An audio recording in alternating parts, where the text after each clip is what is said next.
There was a time when Coi Leray felt like the future of rap. Her voice was different. Her energy was unmatched. She had style, attitude, and confidence. She wasn't trying to be like anyone else. She had her own look, her own sound, and her own way of doing things. People saw her and thought, she's next. She went viral, she had hits, she had fans. But in just a few years, it all started to fall apart. Today, Coi Leray is not where she used to be. The buzz is gone and the hype is quiet. And the love she once had has turned into confusion, doubt, and silence. Fans scroll past her music. Blogs barely talk about her. She's no longer the center of attention. She's been pushed to the background while other female rappers take her place.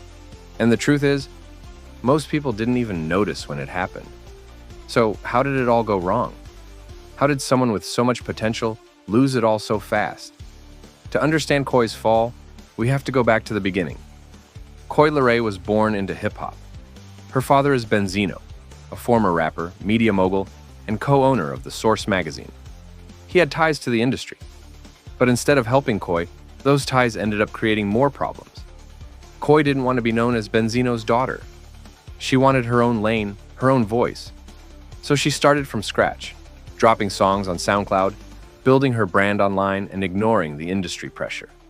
She found her style early, fast flows, catchy hooks, and lots of personality. Her music wasn't deep, but it was fun. It had bounce. It was made for the internet. And that's where she blew up. TikTok was the platform that turned her into a star. In 2021, No More Parties went viral. The song was emotional but light. She talked about cutting off fake friends, ignoring the drama, and focusing on herself. It connected with people, and especially young women who were going through the same things. The remix with Lil Durk made it even bigger. Suddenly, Coi was everywhere. She was trending on social media. Blogs were writing about her. Fans were copying her dances. Everyone wanted to know who she was. She had a huge moment. And for a while, it felt like she could do no wrong. But fame comes fast, and it fades even faster. Instead of letting the music speak, Coi focused on staying viral. She chased TikTok trends. She dropped songs with the same sound over and over. Big Purr with Pushisti got attention. Twinnem went viral too. But slowly, people started noticing something. The music was all starting to sound the same. The beats, the flow, the energy. Nothing felt new. Nothing felt personal. It was all surface. And fans began to wonder, is this all she has? Then came the performances, and things got worse. At one show in 2021, Coi performed for a crowd that didn't move. No cheers, no energy, just silence. The video went viral, not in a good way. People clowned her, said she had no stage presence, said her fans were fake. That clip haunted her career. Even though she gave it her all on stage, the lack of crowd reaction made people think she wasn't built for this. Instead of ignoring the hate, Coi responded online. She tweeted, she cried, she clapped back. But all of it made things worse. The internet doesn't care about feelings. When you feed the trolls, they only get louder. Every time she defended herself, the hate grew stronger. She went from being a rising star to becoming a meme. Then came her XXL freshman freestyle. This was supposed to be her big moment. XXL is where new rappers prove they belong. But Coi's freestyle was different. Instead of bars, she danced, she giggled. She delivered short lines that didn't really say much.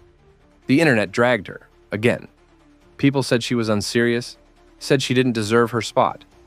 And for the second time, instead of proving people wrong, she became the joke.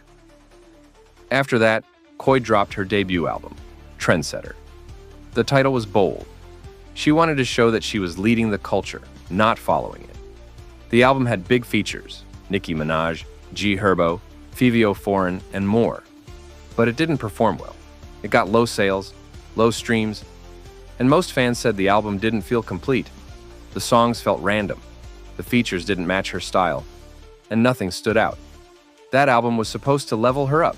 Instead, it made her fade away. But Coi didn't give up. She kept posting, kept releasing singles, bops, players, blick blick. Some of them did okay online, but they didn't stay in rotation. They didn't chart high, and more importantly, They didn't shift the culture. New artists like Ice Spice and Glorilla started gaining attention. Fans began moving on, and Coi slowly became part of the past instead of the future. At the same time, her personal life became messy. Her relationship with her father Benzino turned into public drama. They went back and forth online. She accused him of being toxic. He said she was disrespectful. They aired their family issues on social media. It became a circus. Fans were confused. Why are they fighting in public? Why is all this happening online? Then came the relationships. Coi was linked to Trippie Redd, then Pressa. Both relationships ended with drama. She was crying in videos, posting subliminals, dropping breakup songs. Instead of being known for music, she was known for gossip. People stopped seeing her as an artist and started seeing her as a reality star. And just when fans thought things couldn't get more confusing, she launched an OnlyFans. Now, there's nothing wrong with artists using OnlyFans, but for Coi, it looked like a desperate move. Her music wasn't hitting. Her album flopped. Her name was falling off. So when she made an account, fans didn't see it as a business move. They saw it as her trying to get attention. Once again, it distracted from the music. And people laughed. She was slowly becoming a joke in the industry. And that's dangerous. Because once people stop taking you seriously, it's almost impossible to get that respect back. Then in 2024, Coi disappeared for a while. She wasn't dropping much music. She wasn't going viral. Then suddenly she announced she was pregnant. The father? Trippie Redd. Fans were shocked. The same guy she had messy drama with was now having a baby with her. It raised eyebrows. Some fans were happy. Others said this was the final sign her career was over. In 2025, she gave birth to a daughter named Miyoko. Her life changed. Her posts became more peaceful. She started talking about healing, about love, about growing up. She dropped a new EP called What Happened to Forever. The songs were emotional, honest, a different vibe. But the EP didn't make much noise. The music was better, but the audience wasn't there anymore. Now she was a mom, an artist, and a woman trying to rebuild, but the industry had already moved on. As 2025 continues, one thing becomes clear. Coi Leray is no longer the star she once was. The same world that lifted her up now barely notices her. Blogs don't write about her like before. Her songs drop and disappear. People aren't waiting for her next release. They're too busy watching the rise of newer artists. And for someone who once called herself a trendsetter, it's a painful truth to accept. But this fall didn't happen overnight. It happened in pieces. Let's break it down even more. Coi's biggest mistake was losing her identity in the process of chasing fame. In the beginning, she was raw and real. She didn't care what people thought. She dressed how she wanted. She sounded how she wanted. She was a breath of fresh air. But when the pressure came, the expectations, the hate, the critics, she started trying too hard to please everybody. One moment, she was emotional and deep. The next, she was twerking and yelling in songs. One day, she wanted to prove she could rap. The next, she dropped a pop record. Fans didn't know what to expect from her anymore. She was switching up too much. Not in a creative way, but in a desperate way. She lost her artistic direction. She was doing everything, but none of it stuck. Then came her behavior on social media. That played a major role in her downfall. Coi spent too much time online, too much time responding to hate, too much time trying to explain herself. Instead of focusing on growth, she gave energy to every troll, every comment, every person that didn't matter. And over time, it made her look insecure. She tweeted too much, cried on camera, got into fights with fans. These moments chipped away at her image. The public started to see her as dramatic, emotional, lost. She was no longer an artist. She was a spectacle. And in this industry, when you become the punchline, it's hard to get taken seriously again. Coi's story is not just about a fall. It's about how a pattern of bad choices slowly ruined her momentum. She gave too much attention to trolls. She chased virality instead of longevity. She dropped music that felt rushed. She stayed in drama. She let emotions take over. And every time she tried to win the internet back, she ended up losing more respect. The fans didn't cancel her. The industry didn't block her. She destroyed her own career by not understanding the game. She played for likes, not for legacy. And in music, that's a dangerous move. But one of the biggest turning points in her career was the Benzino drama. Coi's relationship with her father was always rocky, but when they started airing out their issues online, it hurt both of them. Benzino accused her of being ungrateful. Coi said he wasn't there for her. They went back and forth, in songs and interviews, on social media. It was messy, and instead of focusing on her own journey, Coi kept dragging her dad into the spotlight. Fans were tired. It wasn't about music anymore. It was about family problems, gossip, pain. And while those things are real and deserve to be expressed, Coi didn't handle it in a way that helped her brand. She made her personal life everyone's business, and that never ends well. Even when she tried to shift gears, like with her Blue Moon EP and later What Happened to Forever, the audience wasn't listening. Not because the music was bad, but because they were no longer emotionally connected. The damage had already been done. And here's the thing. The female rap game is more competitive than ever. Ice Spice exploded.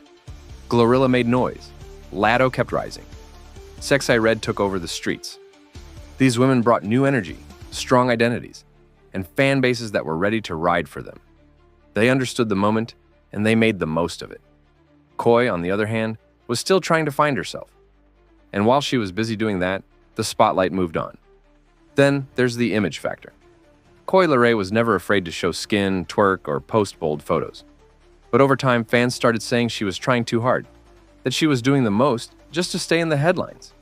From revealing outfits to suggestive clips, it felt like she was selling image instead of music. That can work in the short term, but long term, people get tired. There's also the question of substance. When you look back at Coi's biggest hits, No More Parties, Big Purr, Twinnem, Players, most of them are vibe records. Fun, catchy, but not deep. They don't stick with people emotionally. They're perfect for TikTok, but forgettable on repeat. And in today's world, where fans want something to believe in, artists who don't deliver real messages fade fast. And maybe that's the core of it all. Coi never gave fans a full picture of who she is. Yes, she showed us her style, her energy, her feelings. But musically, she didn't go deep enough. She didn't build an album that told a story. She didn't give us that one song we'd never forget. That one record that explained everything, that connected every side of her. The pain, the love, the struggle, the truth. She was always in motion, always on defense, always trying to keep up, but never slowing down enough to build something solid. Even her pregnancy, something that could have been a soft rebrand, felt like a background moment. She barely shared her journey. She posted here and there, talked about peace, but didn't use it as a chance to truly reinvent herself. By the time she became a mother, the industry had already stopped watching. That's the danger of chasing moments instead of building legacy. Now let's talk about what she could have done differently. Coi Leray had the talent. She had the voice. She had the image. But what she needed was guidance, a better team, a stronger vision. Someone to tell her, slow down, let's find your sound, let's build your story. But she didn't have that. Or maybe she did, and didn't listen. Either way, she went in too many directions too fast.